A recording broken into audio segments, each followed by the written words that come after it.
गौरी पुत्र गणेश भगवान की जय। जय श्री कृष्णा, राधे राधे। भगवान श्री लक्ष्मी नारायण जी की जय। आज भाद्रपद मास की शुक्ल पक्ष की एकादशी तिथि है और इस एकादशी को परिवर्तनी एकादशी के नाम से जाना जाता है और कुछ स्थानों पर इसे जल झूलनी एकादशी और डोल ग्यारस भी कहते हैं।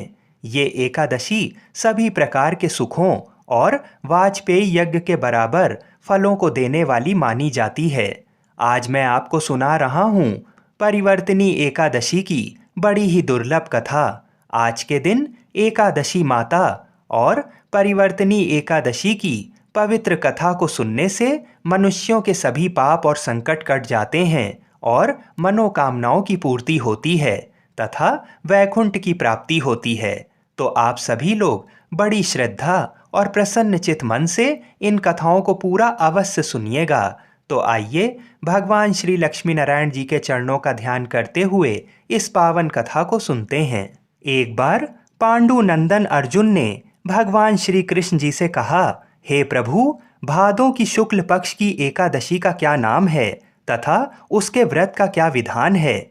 उस एकादशी के उपवास को करने से किस फल की प्राप्ति होती है? हे कृष्ण, कृपा कर ये सब समझा कर कहिए। तब श्री कृष्ण जी ने कहा, हे पार्थ, भाद्रपद माह के शुक्ल पक्ष की एकादशी को परिवर्तनी एकादशी कहते हैं। इस एकादशी की कथा के सुनने मात्र से ही सभी पापों का शमन हो जाता है और मनुष्य स्वर्ग का अधिकारी बन जाता है। इस एकादशी की कथा से नीच पापियों का भी उद्धार हो जाता है। यदि कोई धर्मपरायण मनुष्य एकादशी के दिन मेरा पूजन करता है तो मैं उसको संसार की पूजा का फल देता हूँ। जो मनुष्य मेरी पूजा करता है उसे मेरे लोक की प्राप्ति होती है, इसमें तनिक भी संदेह नहीं है। जो मनुष्य इस दिन मेरा कमल से पूजन करता है वे अवश्य ही मेरे समीप आता है। जो मनुष्य इस एकादशी के दिन भगवान श्री वामन का पूजन करता है वह तीनों देवता अर्थात ब्रह्मा विष्णु महेश की पूजा करता है। हे पार्थ, जो मनुष्य इस एकादशी का उपवास करते हैं उन्हें इस संसार में कुछ भी करना शेष नहीं रहता। इस एकादशी के दिन भगवान विष्णु करवट बदलते हैं, इसलिए इसे परिवर्तनी एकादशी कहते हैं। ये सुनकर अर्जुन ने कहा, हे जनार्दन, आपके वचनों को सुनकर मैं भ्रम में पड़ गया हूँ कि आप किस प्रकार सोते हैं तथा करवट बदलते हैं। आपने बलि को क्यों बांधा और वामन रूप धारण करके क्या लीलाएं की? कृपा कर सब आप विस्तार पूर्वक कहिए। तब भगवान श्री कृष्ण जी ने कहा, हे कुंती पुत्र अर्जुन, अब तुम समस्त पापों का शमन करने वाली इस कथा का ध्यान पूर्वक श्रवण करो।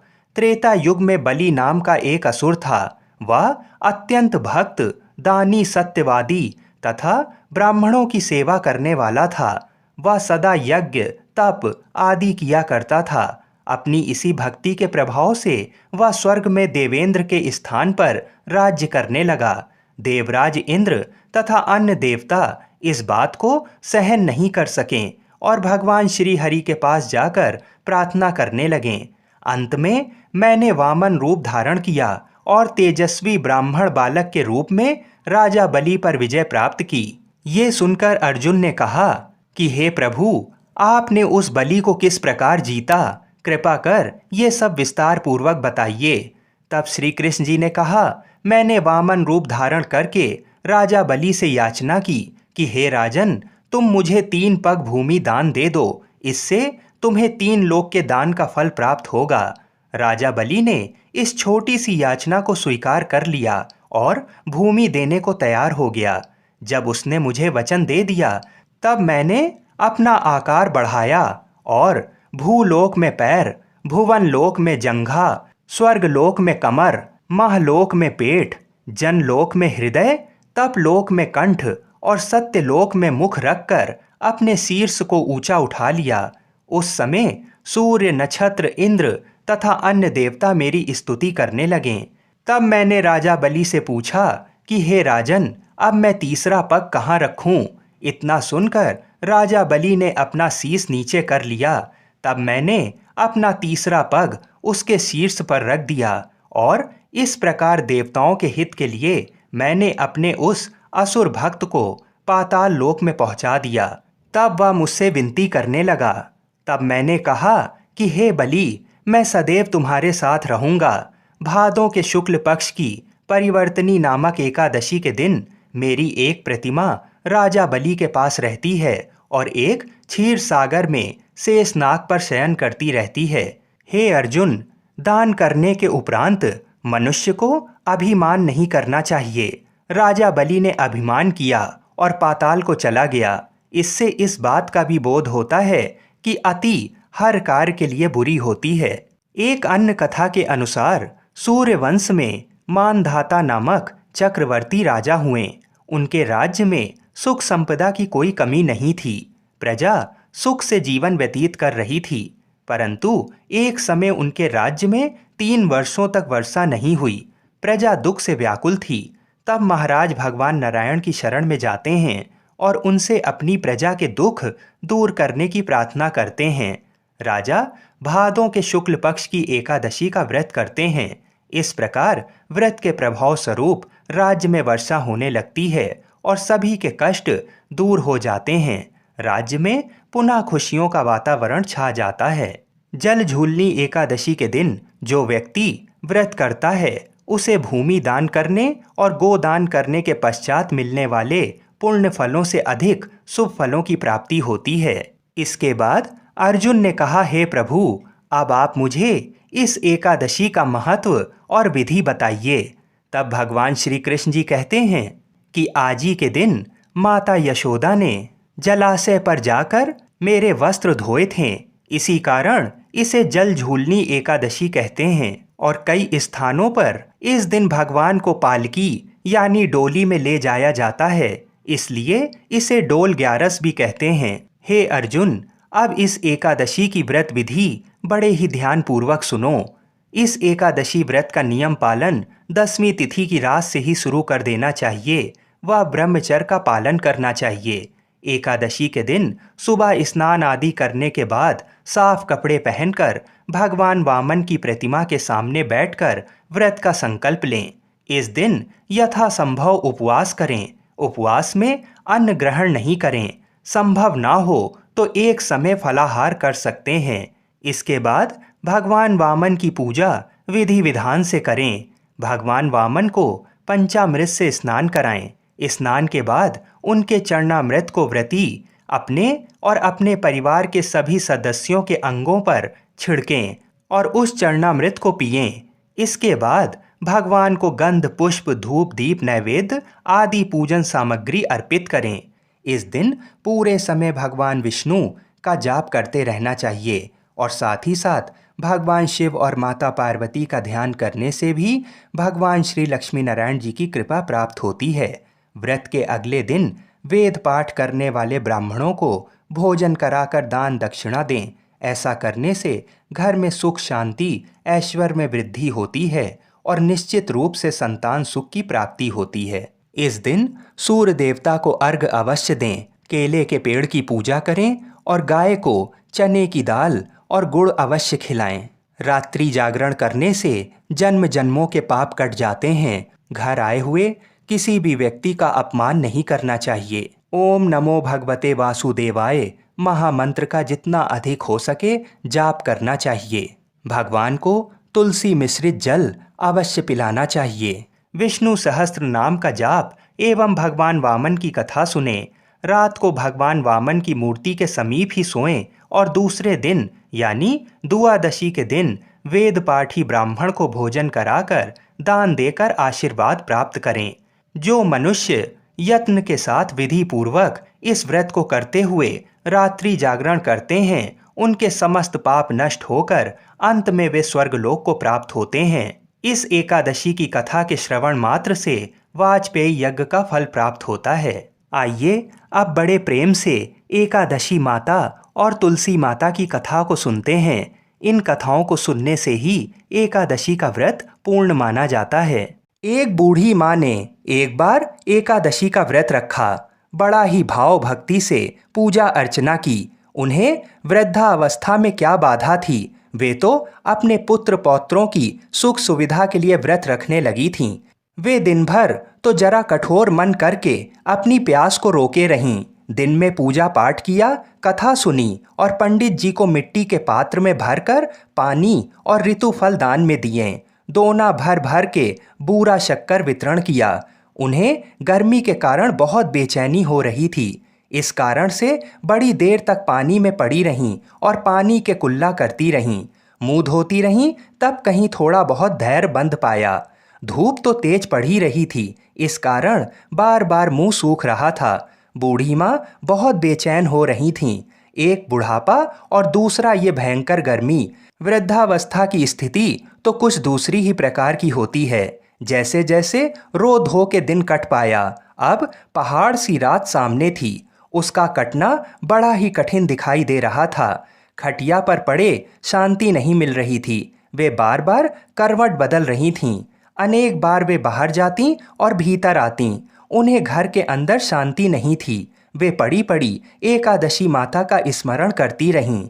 वे कहती रहीं कि हे माता जी, आप मेरी लाज रखिएगा, आप ही मुझे शक्ति दे दीजिएगा, जिससे मैं भली भांति आपका व्रत कर सकूं और ये पहाड़ सी रात शांतिपूर्वक व्यतीत हो सके। प्यास के कारण बूढ़ी माँ की बेचैनी तो बढ़ ही रही थी। उन्होंने धैर्य रखने का बहुत प्रयास किया, किंतु सहनशीलता की सीमा टूट गई और वे घबराकर एकदम चिल्ला पड़ीं। बोलीं कि बचाओ बचाओ। अम्मा का चिल्लाना सुनकर परिवार भर के नर नारी, बच्चे और पड़ोसी एकत्रित होकर बूढ़ी अम्मा की खटिया के समीप पहुंच गए। सबने पूछा कि अम्मा जी, आपको क्या हुआ? आप क्यों चिल्ला रही हैं? आप इस वृद्धावस्था में ये कठिन व्रत क्यों कर रही हैं? अम्मा जी, शक्ति से ही भक्ति होती है। थोड़ी ही देर में वे फिर से बोलीं कि अरे, हमारे तो प्राण ही निकले जा रहे हैं।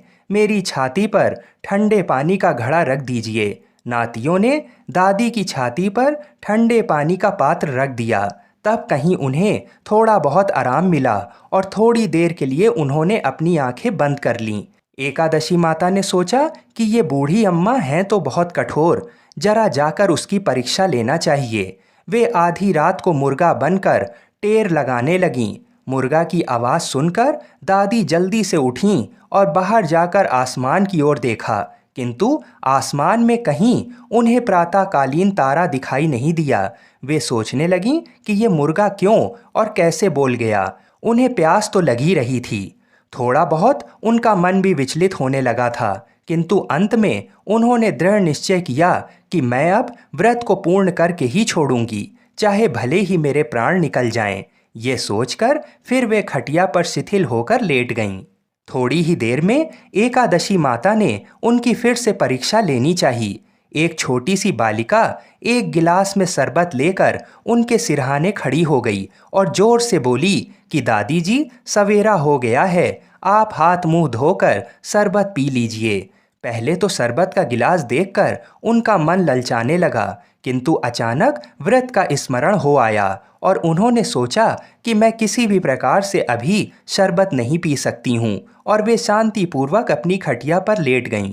फिर थोड़ी ही देर में उन्हें ऐसा लगा जैसे किसी ने उन्हें पानी के कुएं में पटक दिया हो। वे बड़ी देर तक उस कुएं में हाथ पांव चलाती रहीं, किंतु उन्होंने अपने मुंह में पानी की एक बूंद भी नहीं जाने दी और वे दृढ़तापूर्वक अपना व्रत पालती रहीं।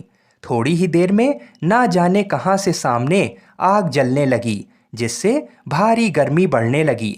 प्यास के कारण प्राण निकलने लगे, किंतु बूढ़ी अम्मा का कुछ भी नहीं बिगाड़ पाया। वे जहां की तहां मुस्कुराती हुई सी बैठी रहीं। थोड़ी ही देर में बाहर प्रकाश दिखाई देने लगा। ऐसा लगा कि जैसे सवेरा हो गया हो। बूढ़ी अम्मा ने जब बाहर निकल कर देखा तो समझ गईं कि अभी सवेरा होने में 3-4 घंटे की देरी है। ये जानकर वे शांतिपूर्वक इधर उधर घूमने फिरने लगीं। एकादशी माता ये बात अच्छी तरह से समझ गईं कि ये बूढ़ी अम्मा किसी भी प्रकार से अपने व्रत से नहीं टल सकती हैं। वे उनके सत्य व्रत को अच्छी तरह से समझ गईं। सवेरा होते ही बूढ़ी माता ने स्नान किया, भगवान का पूजन पाठ किया, एकादशी माता की कथा सुनी, ब्राह्मणों को दक्षिणा देकर भोजन कराया। तब कहीं उन्होंने जल ग्रहण किया। कन्याओं को भोजन कराने के बाद अम्मा ने स्वयं भोजन किया। उस श्रेष्ठ व्रत के प्रताप से बूढ़ी अम्मा की आयु में वृद्धि हो गई। उनका घर परिवार हरा भरा हो गया। घर में अब उनके कोई अभाव नहीं रहा।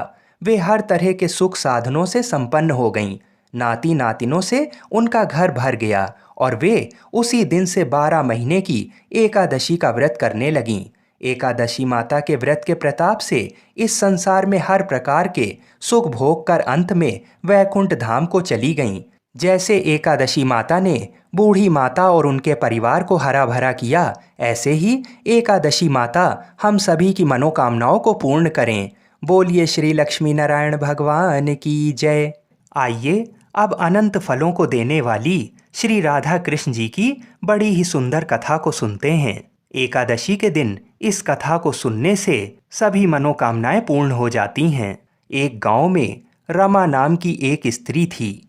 उसके विवाह को 5-6 बरस हो गए थे, लेकिन उसकी कोई संतान नहीं थी। एक बार श्री राधा अष्टमी का उत्सव आया। गांव की औरतें बरसाना जा रही थीं।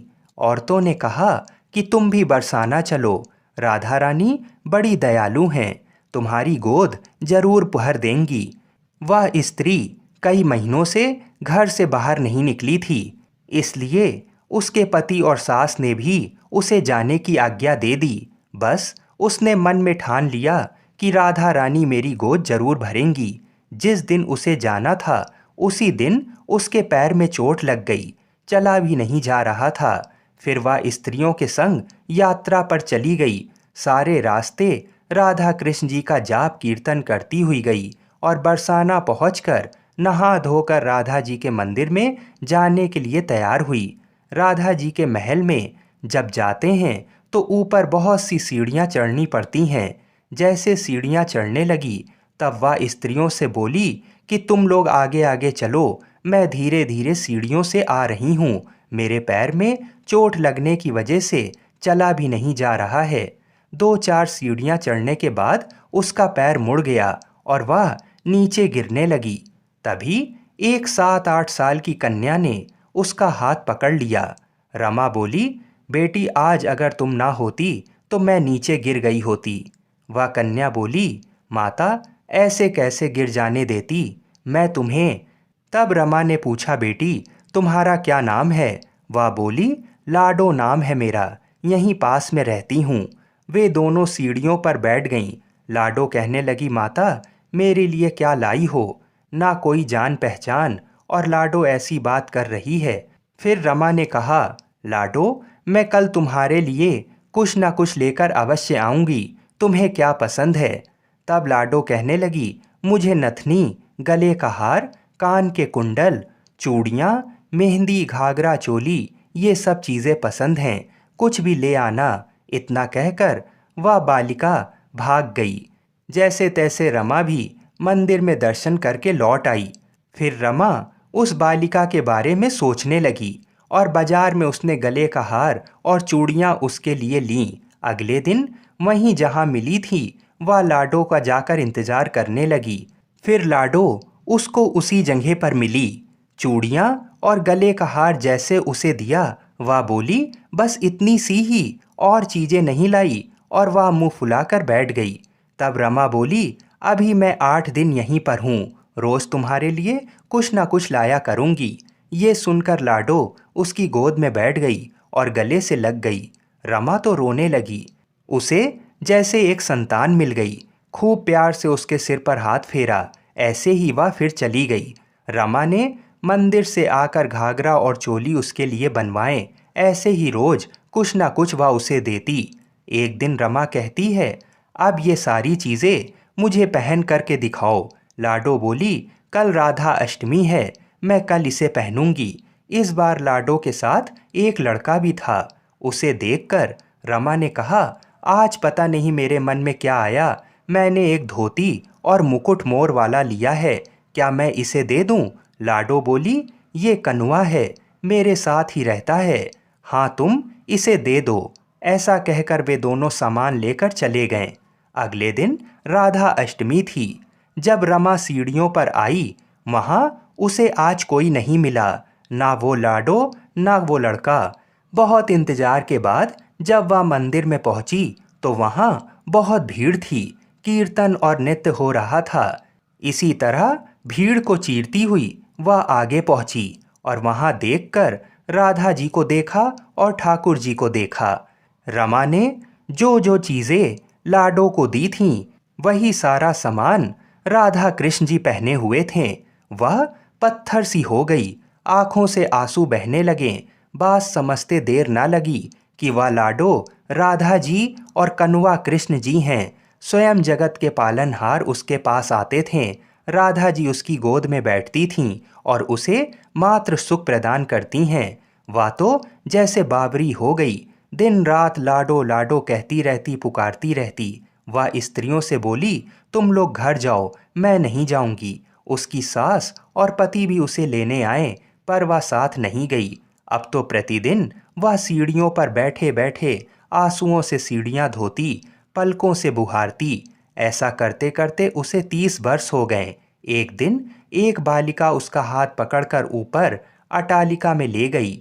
वहां जाकर बोलती है, लो आ गई मैं ही हूं तुम्हारी लाडो।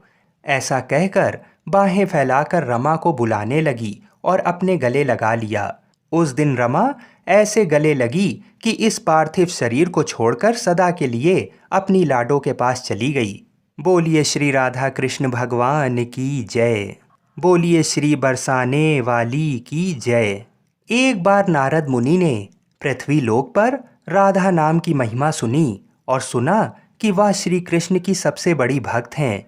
नारद जी को लगता था कि वह श्री हरि के सबसे बड़े भक्त हैं। अपने मन की शंका का निवारण करने के लिए नारद जी श्री कृष्ण जी के पास गए। श्री कृष्ण जी तो अंतर्यामी हैं, समझ गए कि नारद जी के मन में क्या शंका चल रही है। श्री कृष्ण जी ने सोचा, नारद जी को राधा रानी के प्रेम और भक्ति का अनुभव करवाना ही पड़ेगा। जब नारद जी श्री कृष्ण जी के पास आए तो श्री कृष्ण अपना सिर पकड़कर बैठे थे। नारद जी ने श्री कृष्ण जी से पूछा कि प्रभु, आपको क्या हुआ है। तब श्री कृष्ण जी कहने लगे कि नारद जी, मेरे सर में बहुत दर्द है। नारद जी ने पूछा कि प्रभु, आपके इस दर्द का निवारण कैसे होगा।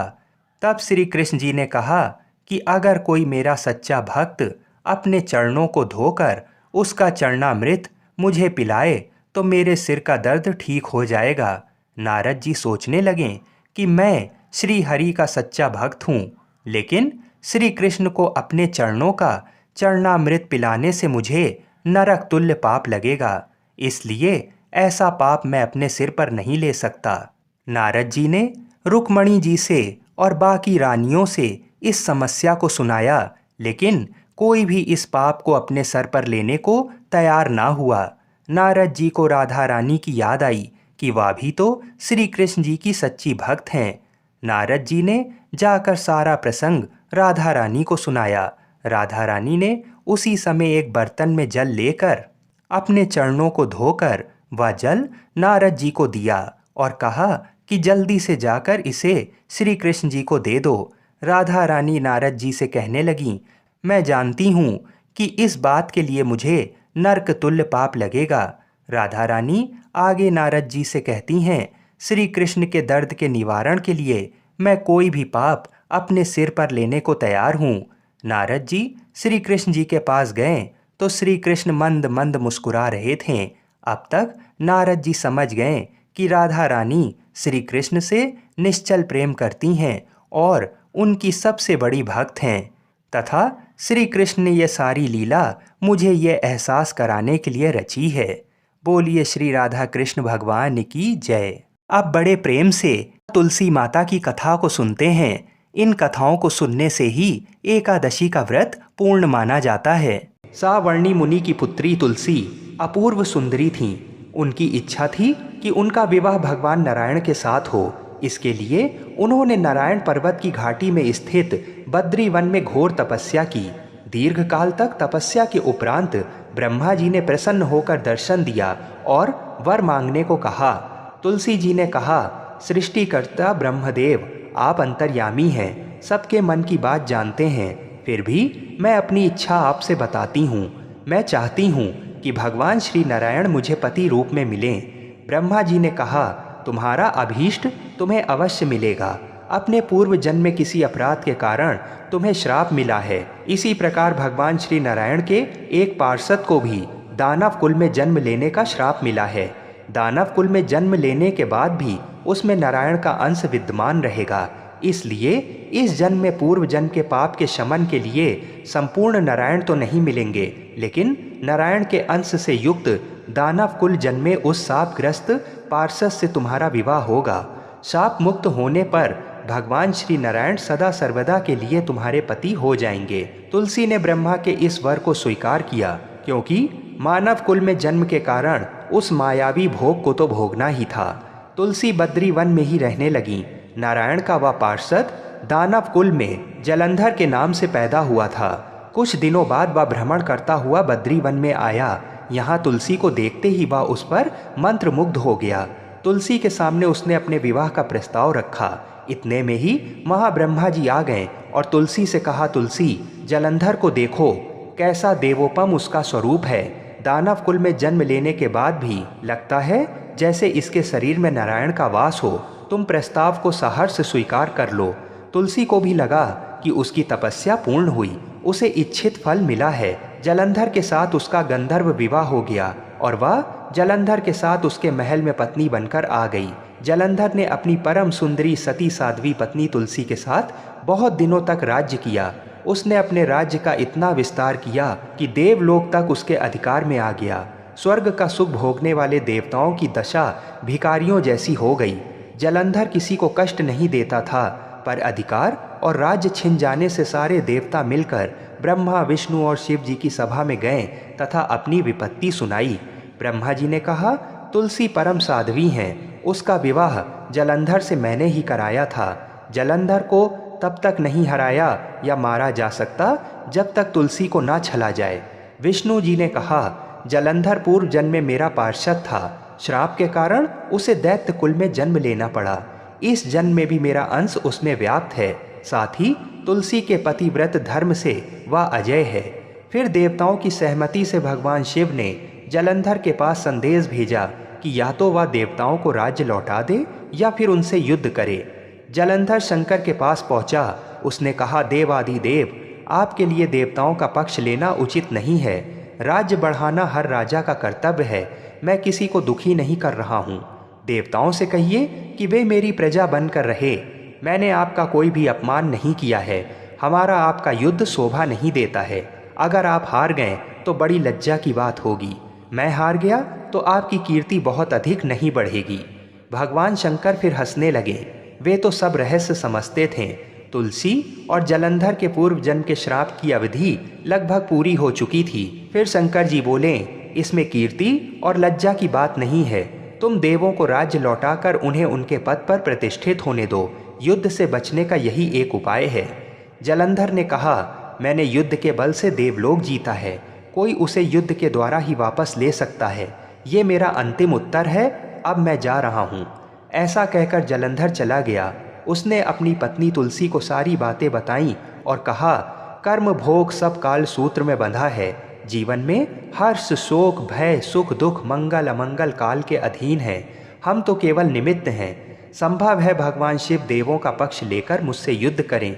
तुम चिंता मत करना, तुम्हारा सती तेज मेरी रक्षा करेगा। दूसरे दिन भगवान शंकर के नेतृत्व में देवताओं ने युद्ध छेड़ दिया। जलंधर ने भीषण बाणों की वर्षा कर उनका वेग रोका। उसके प्रहार से देवता डगमगाने लगे। उसने दानवी शक्ति का प्रयोग कर मायावी युद्ध आरंभ किया। युद्ध स्थल पर वह किसी को भी दिखाई नहीं देता था, पर उसके अस्त्र शस्त्र प्रहार कर देवों को घायल कर रहे थे।